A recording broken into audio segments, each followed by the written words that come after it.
ರೂಪಲಿ ಗೌರಿ ಗಂಗೆ ಬಣ್ಣ ಬಣ್ಣದ ಚಿಟ್ಟೆ ಹಂಗೆ ನೋಡೋಕೆ ಸಾಲಾಗಿಲ್ಲ ಎರಡು ಕಣ್ಣು.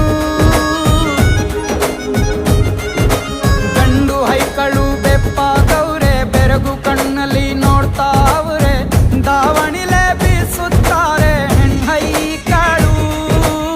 ರೊಟ್ಟಿ ಊಟ ಉಣ್ಣಂಗಿಲ್ಲ, ಹಬ್ಬದೂಟ ತಳ್ಳಂಗಿಲ್ಲ, ನೆಂಟ ಜಗಳ ಆಡಂಗಿಲ್ಲ ನಮ್ಮ ಊರಲ್ಲಿ.